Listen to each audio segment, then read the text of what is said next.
नमस्कार, स्वागत है आपका उत्तराखंड लाइव में। मैं हूं आपके साथ धीरेन्द्र अवस्थी। मुख्यमंत्री बनने के बाद पहली बार पुष्कर सिंह धामी नई दिल्ली के दौरे पर पहुंचे। वे प्रधानमंत्री नरेंद्र मोदी से मुलाकात करेंगे और आज उनकी दोपहर 12 बजे प्रधानमंत्री मोदी से मुलाकात होगी। प्रवास के दौरान मुख्यमंत्री धामी केंद्रीय गृह मंत्री अमित शाह और भाजपा के राष्ट्रीय अध्यक्ष जेपी नड्डा से भी मुलाकात कर सकते हैं। उनका कुछ केंद्रीय मंत्रियों से भी मिलने का कार्यक्रम है। मुख्यमंत्री के साथ में अधिकारियों की एक टीम भी उनके साथ में गई है। मुख्य सचिव डॉक्टर सुखबीर सिंह संधू के अलावा कुछ अन्य अधिकारी उनके साथ में मौजूद हैं। बताया जा रहा है कि केंद्रीय मंत्रियों ने मुलाकात के दौरान मुख्यमंत्री विभिन्न मंत्रालयों से संबंधित मसलों की पैरवी करेंगे, जबकि सीएम पीएम को कांवड़ यात्रा, राज्य में कोविड महामारी की रोकथाम, तीसरी लहर से निपटने की तैयारी, टीकाकरण अभियान के बारे में जानकारी देंगे। साथ ही राज्य में चल रही केंद्रीय योजनाओं मसलन all weather road, Rishikesh Karnaprayag rail line परियोजना और केदारनाथ पुनर्निर्माण योजना के बारे में भी जानकारी दे सकती हैं।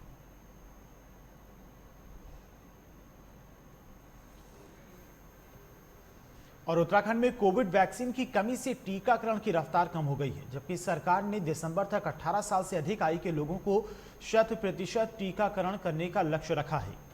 वैक्सीन की कमी से लक्ष्य को पूरा करना सरकार के सामने बड़ी चुनौती है। प्रदेश में 16 जनवरी से अब तक 38,40,903 को पहली और 9,42,063 को दूसरी डोज लगी है। 10 मई तक 18 से 44 आयु वर्ग का टीकाकरण शुरू किया गया। 21 जून के बाद केंद्र सरकार की ओर से वैक्सीन उपलब्ध कराई जा रही है। वैक्सीन की कमी से टीकाकरण की रफ्तार धीमी हो गई है। पहली और दूसरी डोज लगाने के लिए टीके न होने से लोगों को कई केंद्रों के चक्कर भी काटने पड़ रहे हैं। प्रदेश में 45 से अधिक उम्र वालों की आबादी 27.95 लाख से अधिक है और इसमें 70% लोगों को पहली और 25.5% लोगों को दूसरी डोज लगाई जा चुकी है। वहीं 18 से 44 आयु वर्ग की आबादी 50 लाख है। इनमें से 31.6% को पहली और 0.8% को दूसरी डोज लगाई गई है। अल्मोड़ा, बागेश्वर व चमोली जिले में 45 से अधिक आयु वर्ग का टीकाकरण 100% से पहुंच गया है। वहीं पौड़ी, उत्तरकाशी व रुद्रप्रयाग जिले में 90% से अधिक लोगों को पहली डोज लगाई गई है। कोविड टीकाकरण में उत्तराखंड का देश में 5वां स्थान है। केंद्र से नियमित रूप से वैक्सीन मिल रही है। टीकाकरण में उत्तराखंड की प्रगति अन्य राज्यों से बेहतर है। दिसंबर तक 100% लोगों का टीकाकरण के लिए हर संभव प्रयास किया जाएगा। 6 माह में 48 लाख से ज्यादा लोगों को पहली और दूसरी डोज लग चुकी है।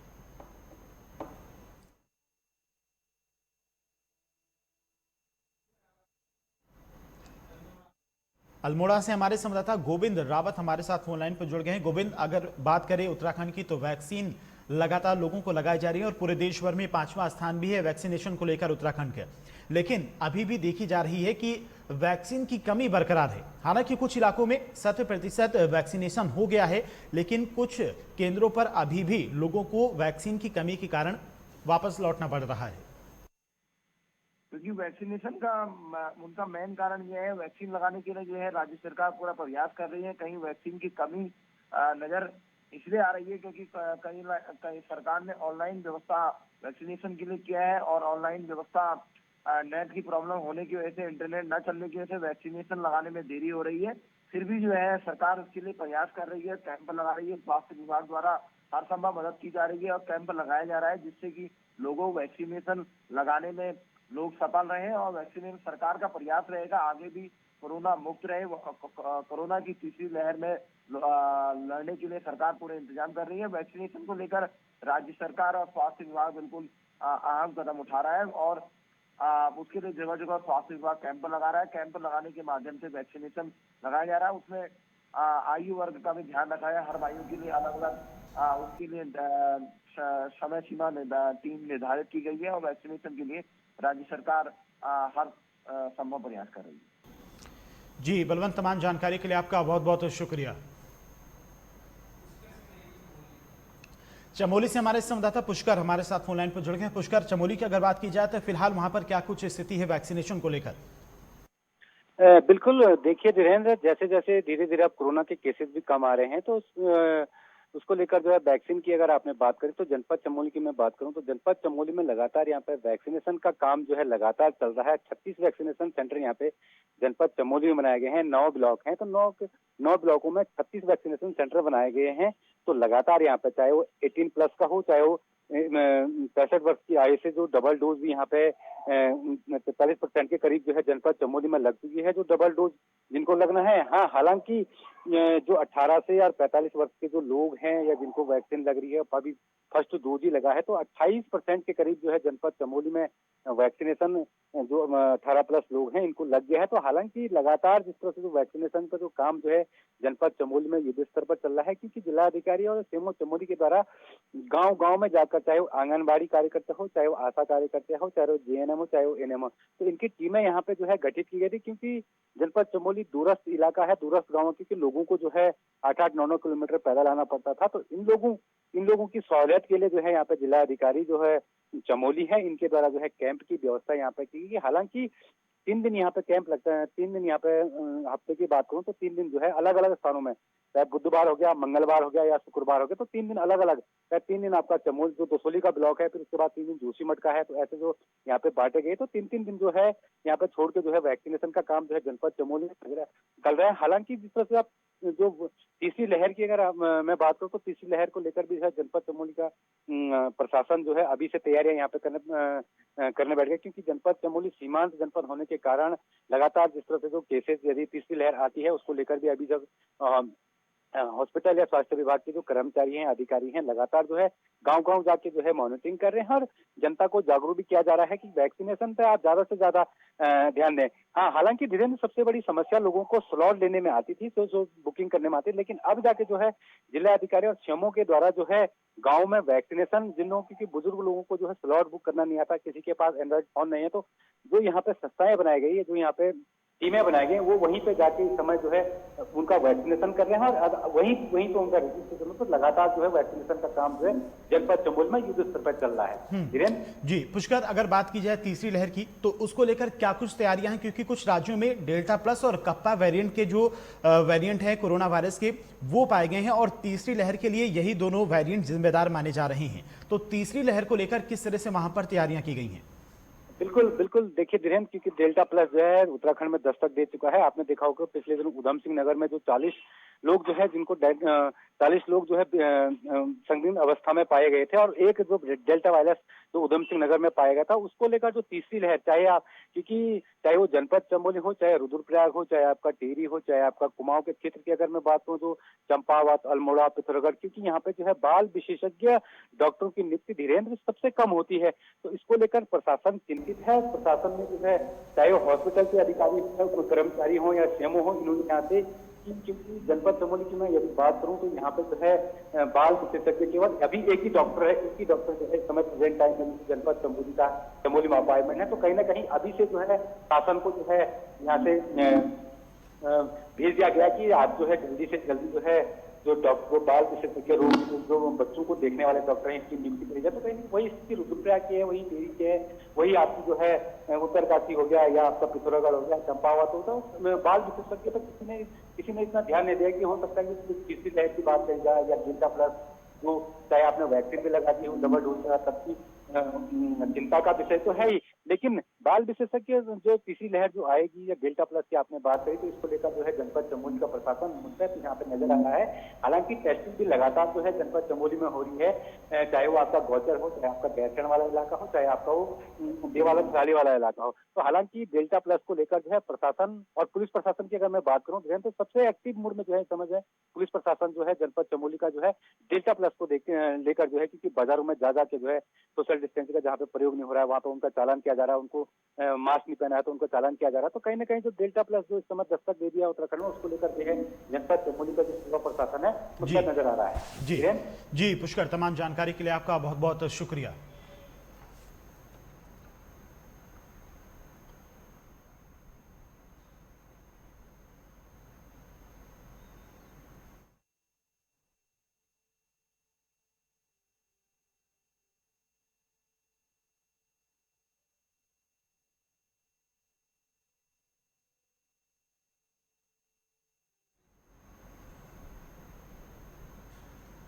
बढ़ते आगे, हरिद्वार के भगवानपुर थाना क्षेत्र के अमरपुर गांव के इस वीडियो में देखा जा सकता है कि जहां पर कांग्रेस के नेता बेटे ने पार्टी में तड़ातड़ एक के बाद एक कई राउंड फायरिंग की, जिसकी आवाज सुनकर गांव में भी दहशत का माहौल पैदा हो गया। बता दें कि रुड़की के भगवानपुर थाना क्षेत्र अंतर्गत एक गांव में जन्मदिन की पार्टी के दौरान हर्ष फायरिंग करने का मामला प्रकाश में आया है। उक्त घटना का एक वीडियो सोशल मीडिया पर भी वायरल हो रहा है, जिसमें एक युवक की हर्ष फायरिंग करता हुआ नजर आ रहा है। मामला पुलिस थाने तक पहुंचा तो पुलिस ने फायरिंग करने वाले आरोपी समेत 2 लोगों पर संबंधित धाराओं में केस दर्ज कर लिया है।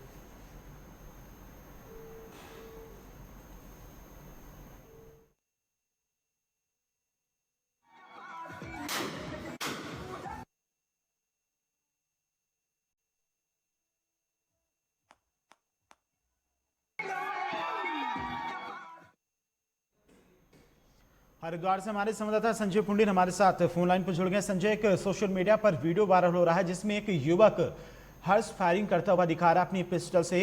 कब का ये वीडियो बताया जा रहा है और किसका वीडियो है ये? बिल्कुल, आपको बता दें भगवानपुर क्षेत्र के अमरपुर गांव का ये वीडियो है और सोशल मीडिया पर खूब वायरल हो रहा है, जहां पर कांग्रेस नेता के बेटे पार्टी में ताबड़तोड़ फायरिंग कर रहे हैं। हालांकि एक बड़ा हादसा भी हो सकता था, लेकिन गनीमत रही कि कोई हादसा नहीं हुआ। कई राउंड फायरिंग करी, जिसकी आवाज सुनकर गांव वालों में भी कहीं ना कहीं दहशत का माहौल हो गया। हालांकि भगवानपुर थाना क्षेत्र के अंतर्गत एक जन्मदिन पार्टी थी, जिस दौरान ये हर्ष फायरिंग की गई, लेकिन कहीं ना कहीं अब पुलिस ने भी मामला दर्ज कर लिया है। जिस तरीके से आसपास के गांव वालों में दहशत का माहौल था, उनकी ही तहरीर पर पुलिस ने मामला दर्ज किया है और अभी गंभीरता से इसकी जांच कर रही है। जी दिनेंद्र। जी संजय, तमाम जानकारी के लिए आपका बहुत बहुत शुक्रिया। और यहां पर एक छोटे से ब्रेक के लिए रुकते हैं, फौरन हाजिर होते हैं।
बॉलीवुड की हर खबर,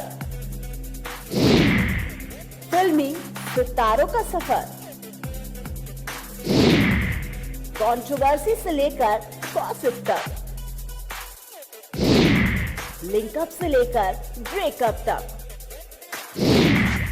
देखिए हर हलचल बॉली तड़का में हर रोज दोपहर 12:30 बजे सिर्फ लाइव टुडे पर।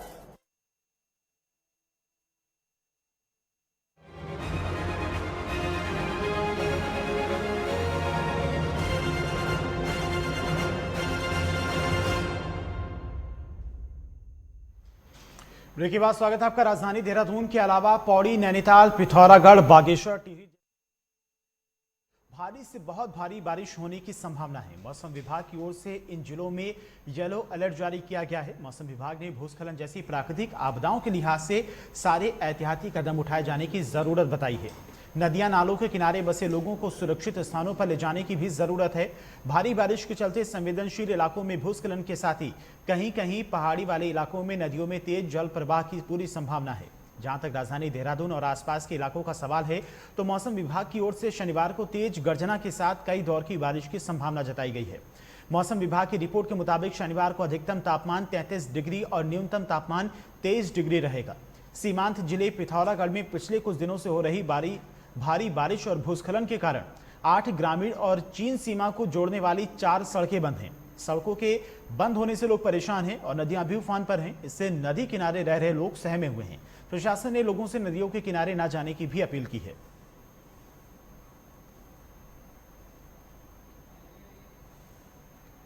और बद्रीनाथ से आगे वसुधरा झरने के पास ग्लेशियर में एक अज्ञात साधु का शव मिला है। पुलिस को शव की सूचना मिलते ही पुलिस व एसडीआरएफ की टीम घटनास्थल पर पहुंची।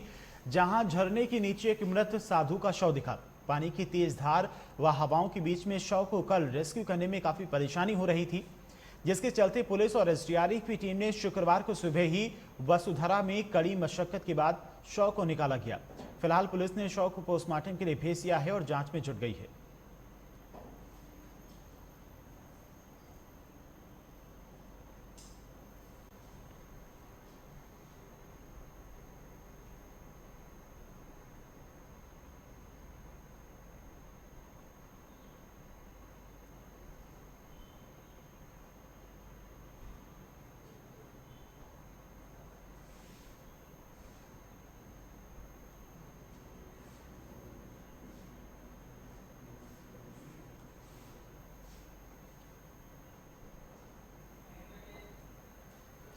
थौलधार विकासखंड में ग्राम प्रधानों ने अपनी 12 सूत्री मांगों के निराकरण न होने पर आज विकासखंड मुख्यालय में जिलाध्यक्ष रविंद्र सिंह राणा के नेतृत्व में नारेबाजी करते हुए धरना प्रदर्शन कर ताला जड़ा और सरकार के खिलाफ नारेबाजी की। प्रधान संगठन की मुख्य मांगों में प्रति जॉब कार्ड श्रमिक दिवस 100 की जगह में 200 किया जाए, मनरेगा मजदूरों का मानदेय 204 के बजाय 250 प्रतिदिन किया जाए, ग्राम प्रधानों का मानदेय 10,000 प्रतिमाह किया जाए तथा कार्यकाल समाप्ति के बाद 5,000 मासिक पेंशन के रूप में दिया जाए। वर्तमान समय में उत्तराखंड प्रदेश में ग्राम प्रधान के अधीन कार्य करने वाले ग्राम प्रभारी भी 2,000 प्रतिमाह मानदेय दिया जाता है, जबकि ग्राम प्रधानों को मात्र 1,500 रुपए मानदेय दिया जा रहा है, जो ग्राम प्रधानों के मान सम्मान को ठोस पहुंचा रहा है।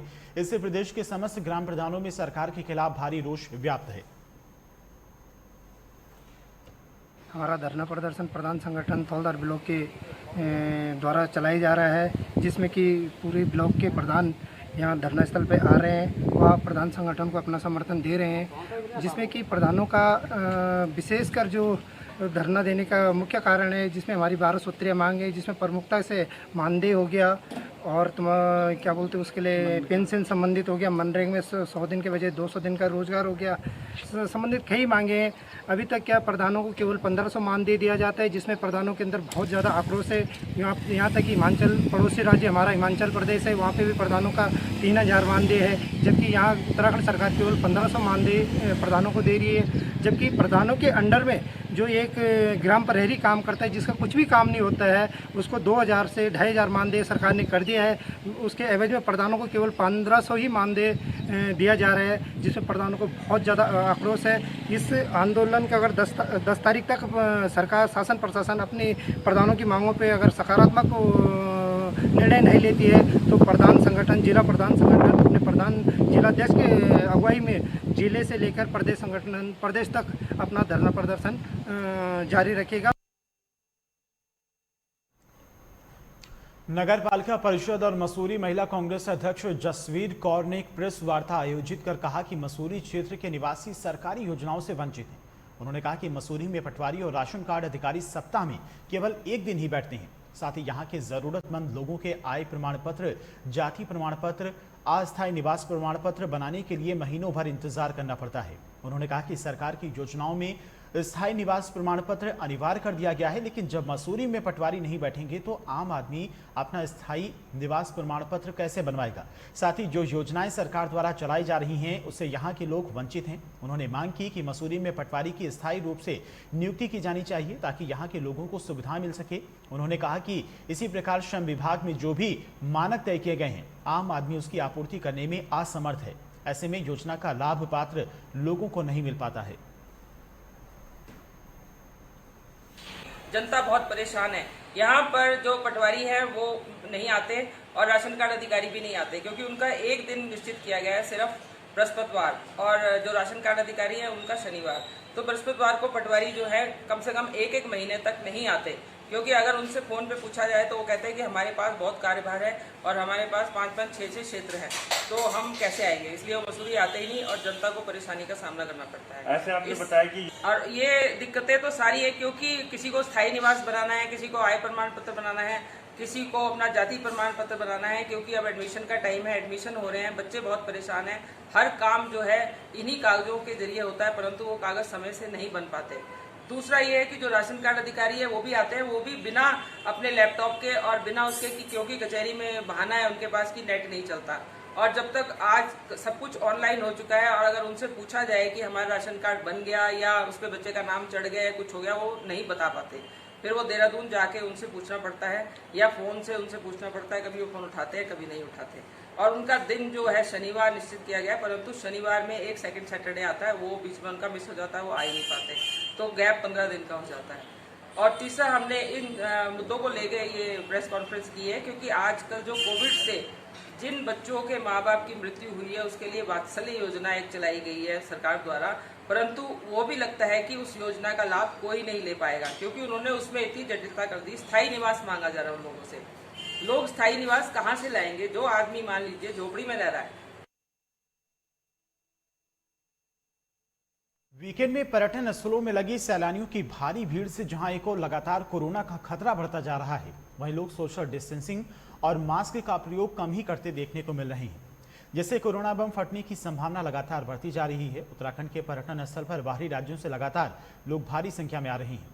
वहीं पर्यटक स्थलों में सैलानियों की भारी भीड़ नजर आ रही है। व्यवस्था बनाने को लेकर पुलिस को कड़ी मशक्कत करनी पड़ रही है और इसी को लेकर आज उत्तराखंड के डीआईजी नीलेश मरने ने बताया कि उत्तराखंड में आने वाले पर्यटकों के लिए आरटीपीसीआर और पोर्टल पर रजिस्ट्रेशन अनिवार्य कर दिया गया है। साथ ही पर्यटक स्थलों पर पुलिस की तैनाती बढ़ा दी गई है।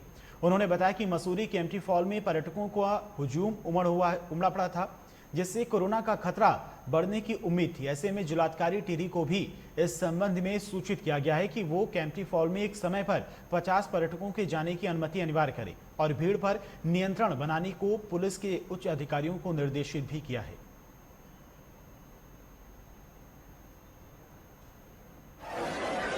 तुरंत ही जो है इस पर पुलिस महानिदेशक द्वारा जो है संज्ञान लिया गया। केम्प्टी की जो वीडियो आई थी आज उसमें वीसी की गई पुलिस महानिदेशक द्वारा और सभी के साथ जो है नैनीताल, टिहरी, हरिद्वार जहां जो मुख्य पर्यटक स्थल है उनके जो एसएसपी है उनको निर्देशित किया गया है कि जो वीकेंड आ रहा है तो आज से ही जो है वो तैयारी में रहे। अपने बॉर्डर्स जो चेक पोस्ट है वहां पर जो है अपनी डिप्लॉयमेंट रखे और जो कोविड की गाइडलाइंस और जो निर्देश आए हुए हैं कि जो आने वाले हर आदमी का जो है आरटीपीसीआर चेक किया जाए और उसका रजिस्ट्रेशन पोर्टल पे हुआ कि नहीं वो चेक किया जाए और तत्पश्चात ही जो है गाड़ियों को आने दिया जाए। तो जितनी जो भी गाइडलाइंस आई है उसको फॉलो किया जा रहा। साथ ही जो हम पहले करते आए हैं कि अगर बहुत ज़्यादा भीड़ भाड़ अगर हो जाती है हिल स्टेशनों पर नैनीताल, मसूरी, तो हम लोग जो है नीचे उनको अन्य जगहों पे डाइवर्ट करते हैं ट्रैफिक। अन्य जैसे मुक्तेश्वर हो गया, अल्मोड़ा हो गया या नैनीताल इधर से मसूरी से टिहरी की तरफ, तो ये पहले भी हम करते आए तो अभी ये भी किया जाएगा डाइवर्जन ट्रैफिक का। और पर्वतीय क्षेत्रों को लोगों को अब घर बैठे बेहतर स्वास्थ्य सेवाओं का लाभ मिल सकेगा। जय दुर्गा कल्याण संस्थान की ओर से खंडूरी फाउंडेशन की ओर से इसके लिए टेलीमेडिसिन सेवा का शुभारंभ किया गया है और इसके तहत जनपद में जल्द ही 2 सेंटर स्थापित किए जाएंगे।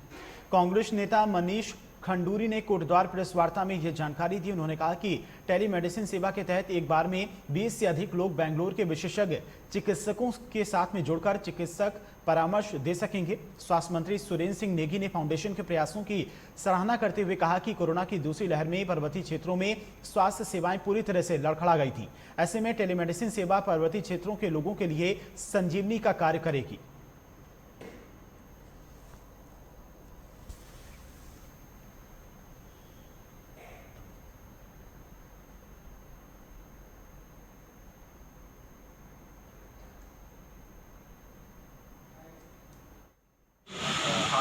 कोटद्वार में कोई एक ऐसा काम जो कि नई सरकार ने नए सिरे से प्रारंभ की हो तो आप बता दीजिए।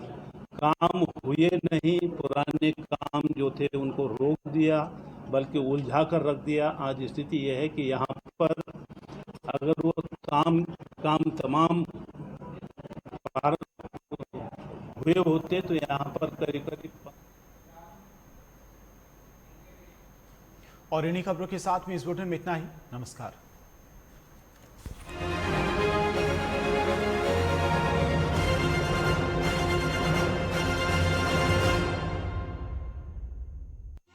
शिखर